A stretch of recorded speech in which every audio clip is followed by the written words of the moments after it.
Hai nakama, Joy Boy the Library of Nika is here. Nah, kita akhirnya kembali nih pada One Piece chapter 1112 sebentar lagi. Ini juga dikonfirmasi bahwa chapter 1112 itu akan menjadi mega chapter sengit bagaimana para Gorosei itu mengamuk salah parah. Salah satu leaker terpercaya POP itu juga mengatakan jika kelompok topi jerami ini juga menghadapi masalah serius meskipun mereka dikawal para raksasa Elbap itu sendiri.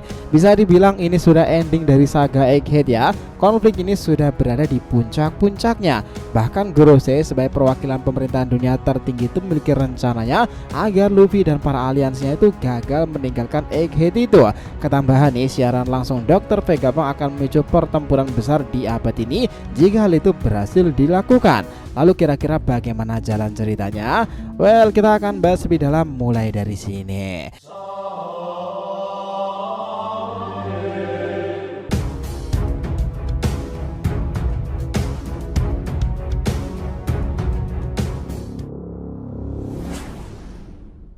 Namun sebelum masuk pembahasan, jangan lupa untuk like video ini ya nakama. Ya, supaya bentuk support kalian semua untuk channel ini kedepannya agar terus berkembang dan berpetualang bersama Nika sang Joy Boy ini. Jika sudah, terima kasih banyak dan mari kita mulai petualangannya. Seperti yang kita tahu nih, bahwa konflik dari insiden akhir di Pulau Egghead ini akan menjadi penentu dunia baru akan seperti apa. Jika Gorosei gagal mencegah Luffy atau ketika Luffy dan Vegapunk berhasil lolos dan menyiarkan ke seluruh dunia itu, kepanikan besar jelas akan terjadi. Itulah kenapa mereka para Gorosei itu melakukan awakening semuanya itu untuk mengatasi hal tersebut. Jelas ya, jika Gorosei aja sampai seperti itu, mereka tuh sangat menganggap bahwa kelompok Luffy itu adalah ancaman besar yang ada sekarang ini. Mereka bahkan mulai sangat serius nih untuk menyiapkan orang-orang dalam kubu Mugiwara itu sendiri. Tentu dong mereka yang sudah mendapat ancaman seperti itu dan tahu seperti apa keinginan dan kengerian kekuatan iblis Gorosei sendiri, mereka juga tak akan tinggal diam, mukti atau mati. Itulah yang harus mereka lakukan. Keadaan ini memang semakin diperburuk nih dengan kondisi Egghead yang sudah makin hancur lebur berantakan karenanya. Jika melisik dari chapter yang sebelumnya kemarin itu, mythical zone mereka ini menjadi antitesis bagaimana iblis yokai sendiri kekuatannya sangatlah mengerikan dan langka. Mereka bisa dibilang abadi nih, diserang berkali-kali tak akan pernah luka sedikit pun, dan kemampuan mereka itu terus saja tumbuh seperti itu dan serasa napas kuda kan. Bahkan jika kita melihat dari Senwell Kuri kemarin itu, haki raja ini juga benar-benar gila kan dalam mode babi purba itu mungkin sudah setara dengan para Yonko dunia baru sendiri sob. Nah, yang jadi pertanyaan sekarang ini, apakah di antara mereka ini dalam chapter 1112 nya nanti mereka akan menggunakan haki raja pula yang sama mengerikannya dengan milik Walkuri kemarin itu? Wah, itu jelas gawat banget gak sih? Kita ingat ya, meski Luffy ini punya kemampuan buah iblis Hitonomi model Dewa Matahari Nika yang punya imajinasi tanpa batas itu, tetapi ada masalahnya juga di sini loh. Luffy sendiri sebenarnya juga memiliki batasan dalam menggunakan wujud Nikanya itu so. Bahkan beberapa kali Luffy kembali ke mode normalnya itu. Nah, ini akan jadi sesuatu yang gawat jika seperti hal itu terus kan. Itulah kenapa kami pikir nih, robot kuno kemarin itu akan memainkan peran signifikan untuk membantu pelarian para kelompok bajak laut topi jerami ke Pulau Elbap ini nanti. Ini bisa menjadi petunjuk besar ya bahwa robot kuno itu memang merasakan aura dan energi keberadaan dari sang Joy Boy di era ini. Nah, kami pikir loh, momen itu ketika robot kuno berteriak mengatakan permintaan maaf kepada Joy Boy itu ketika proses pelarian Dory, Brogy dan Luffy kemarin mereka mendapati masalah pula. Kami pikir disinilah robot kuno itu akan melakukan sesuatu, entah muncul seperti mendadak itu melempar sesuatu atau apa nih. Dia itu akan menahan serangan para Gorosei, bahkan mengejutkan mereka. Karena Gorosei itu harusnya tahu pula ya jika itu adalah robot yang sama yang ratusan tahun dahulu itu pernah menyerang Marijoa sana. Kini ia hidup kembali. Sangat jelas dong bahwa 200-an tahun itu di Marijoa robot kuno itu membuat kerusakan besar dan Gorosei juga mungkin melawannya. Kini kita akan melihat lagi nih, kekuatan robot kuno yang bangkit ini tak akan bisa diremehkan begitu saja. Kalian ingatkan perkataan dari Dr. Vegapunk kala itu bahwa dikatakan robot ini tuh dibuat sekitar 800 hingga 900-an tahun lalu di zaman maju, dimana ini diyakini robot tersebut adalah milik kerajaan kuno yang memang dikenal sebagai tempat teknologi canggih zaman dimana mereka memiliki segalanya kemajuan dan juga kemasyhuran.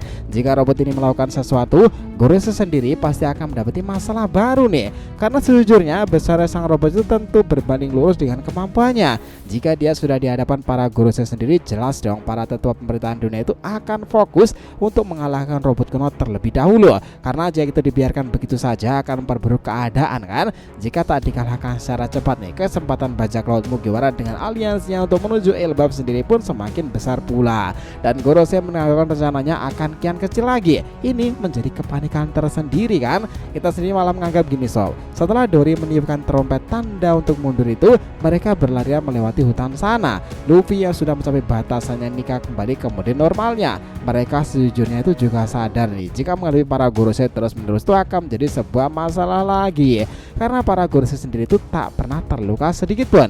Luffy sendiri belum menemukan apa rahasia mereka nih, tetapi itu akan membuat hal buruk jika terus nekat dilakukan seperti itu. Nah, para anggota Mugiwara sendiri itu semuanya juga sudah berada di kapal kan. Mereka juga dijaga oleh para raksasa di Elbaf itu sana. Namun yang harus dicermati, ini tergantung apakah semua Gorose sendiri akan melawan robot kuno tersebut atau enggak ya, atau hanya beberapa saja. Gorose seperti Venus, Mars dengan burung purbakalanya itu terbang melesat setelah menghancurkan markas Vegapunk. Mereka menuju ke tempat kapal Thousand Sun itu, dan juga mungkin dia akan menyerang kapal raksasa tersebut. Semuanya itu masih bisa aja terjadi kan. Ketambahan jika kemarin Admiral Kizaru mentalitasnya sedang goyah itu sebab dia itu sebenarnya sejak awal tak ingin melenyapkan orang-orang terdekatnya seperti Vegapunk dan juga Sentomaru ini. Nah, dia harus melakukannya karena perintah dari atasan. Dia itu masih tergeletak di sana. Nah, bisa aja memang entah Kizaru itu bangkit lalu akan mengejar mereka, atau malah akan ada plot twist dari terakhir kali Kizaru itu sendiri. Kira-kira apa yang akan terjadi? Nah, chapter 1112 itu akan memberikan keseruan nyata nih, dan juga tak hanya tentang para Gorose sendiri. Kabarnya di adik-adik Egghead ini juga akan ada kejutan plot twist yang bakalan muncul ke pulau tersebut loh. Kalian ingat gak kabarnya Dragon City digembar-gemborkan akan tiba-tiba muncul di sana bersama para pasukannya kan? Informasi ini didasari pada perbincangan awalnya dengan Vegapunk Saka kala itu pada sebuah sambungan Denden Mushi, di mana Saka mengatakan jika akhir dunia itu kian dekat jika sesuatu yang berbahaya itu muncul dan dia tak bisa lolos dari itu semuanya. Stella dan yang lainnya juga akan mendapatkan ancaman yang serupa. Pada akhirnya itu akan ada benarnya kan, karena pulau itu juga akan dibostorkan. Vegapunk diperintahkan untuk dilenyapkan nih, dan juga mereka memerintahkan menanggalkan rencana Luffy dan yang lainnya ke Elbaf sendiri karena khawatir besar kemungkinan informasi akan terbongkar di sana. Penasaran apa itu dan kenapa jika mereka sampai Elbaf sendiri setelah deklarasi penyerangan Vegapunk berhasil dilakukan akan buat pemerintahan dunia itu getir nih? Ya karena sob, di Elbaf sendiri terdapat segala informasi dan literasi-literasi yang tersisa tentang pemerintahan dunia kebenarannya itu. Kerajaan besar era di mana zaman kuno yang tertuang pada manuskrip poneglyph itu tersimpan. Nah, Profesor Clover pun juga meninggalkan di sana nih setelah para raksasa itu juga menyelamatkannya. Jika kebenaran itu sampai dan diterima orang-orang Mugiwara itu, dunia baru tak akan seperti dulu lagi. Mereka tahu akan ada peperangan yang sebentar lagi akan terjadi karena kebenaran yang telah mereka deklarasikan ke seluruh penjuru dunia ini. Itulah kenapa dengan kemunculan sosok-sosok penting di Final Egghead sendiri itu akan menjadi poin paling menarik dalam kesuksesan misi tersebut. Nah, sambil menunggu chapter 1112 itu kembali lagi nanti ya. Ke depan kita akan buatkan hipotesa-hipotesa terkait chapter terbaru itu nanti. Sepakat nakama?